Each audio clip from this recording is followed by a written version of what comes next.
entire building is all stage. We are on that one, so get that nervous. And now we are supposed to stop water stuff at the end of this tour. We are getting off today. I think we really enjoyed. Have a lovely day. Stay on.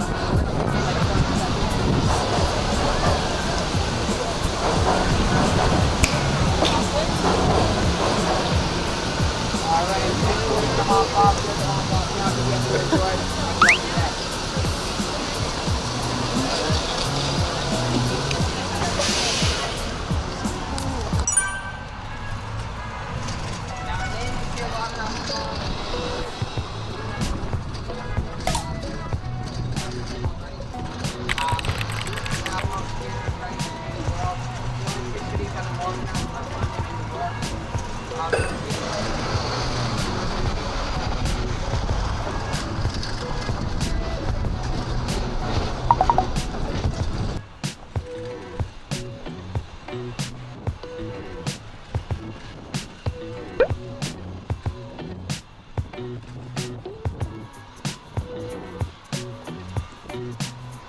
Alright, now in front of us across the street on the right here, this is the Hazleton Hotel.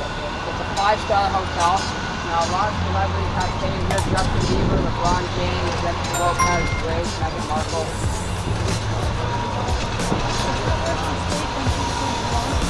So when she was in the city and filmed it, she lived in a house in the annex, and we'll see that later on. Okay, sure. Yeah.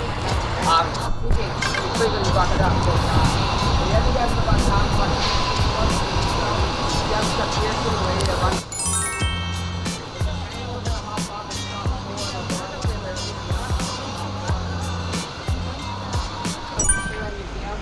The giant crystal-like structure you see coming out of the building here is the Michael Lee crystal.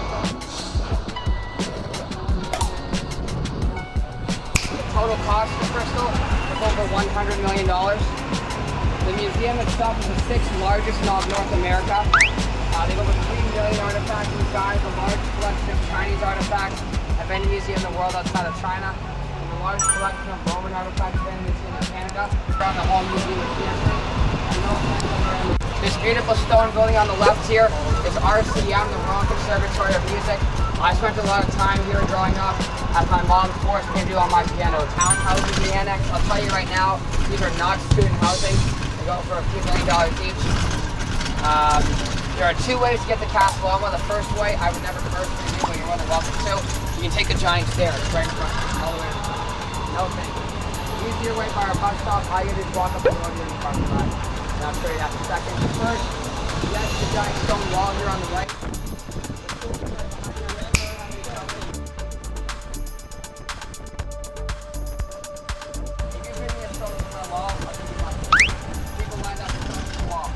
One day a little boy came to stone and he was very white and bright and he was subway station. How about that? Now when I was trained to become a tour guide, part of the training process was walking up the tour guide to get a tour.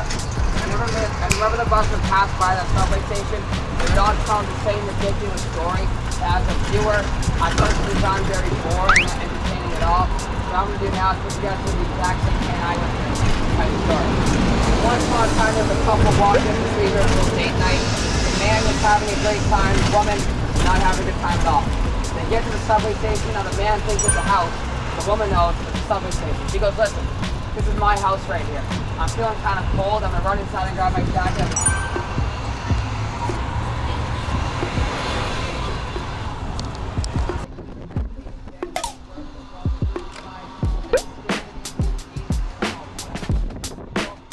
They also have a couple of really unique art pieces on display outside that we'll be able to look at after we can stop. But first, we start stop here with the hot pop here. That's why he's bouncing on a ball. A lot of people just call this art piece Dumbo. It's really Dumbo.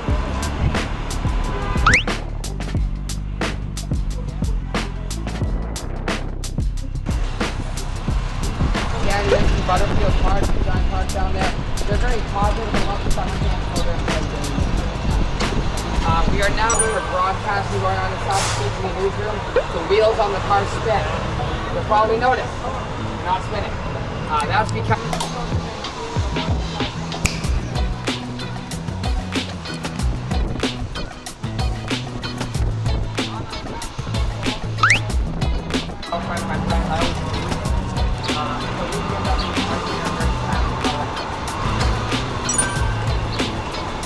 street that we're on now, all the way down to the very end of the National Film Festival each year.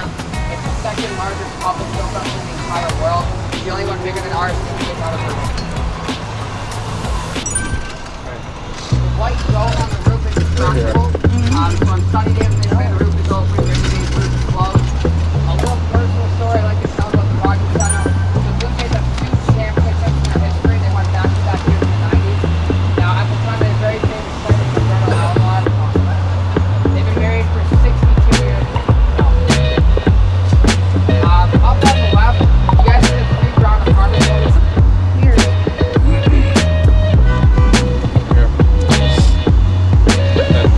Going to this way. Oh, this way. Okay. And maybe a bit of a better view of the airport off the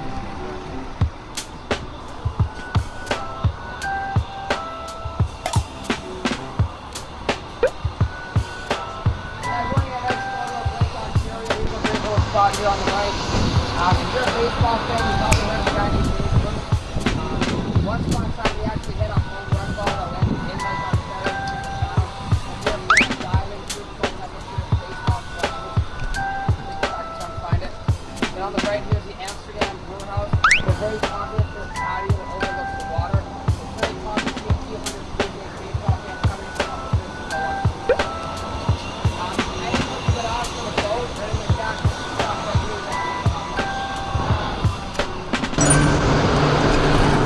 Alright, here we go. It's stuck next to a garbage truck.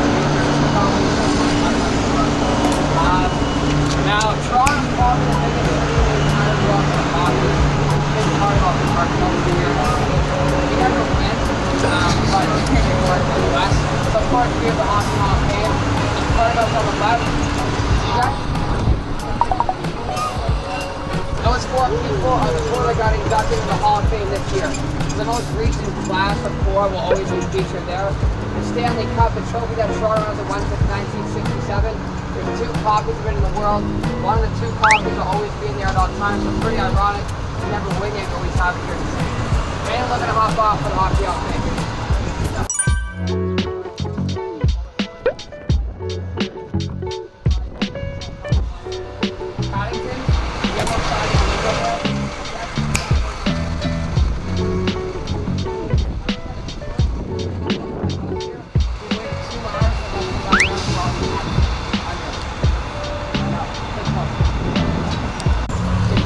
Floor of the market is the original Castle Chamber.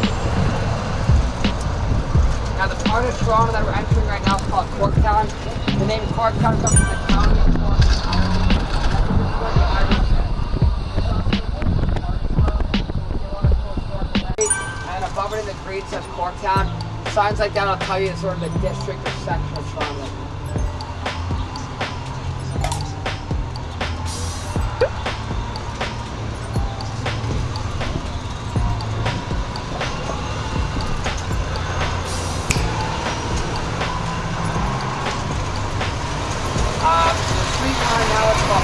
Street, if you before. The street that we were just on for a while there was called Front Street. That's because once upon a time that was the front of Toronto. So Lake Ontario, the body of water, is all the way up to there. So none of the land you see to our left hand. That's a cool little here, object around the front of Toronto that will show you where the original shoreline was.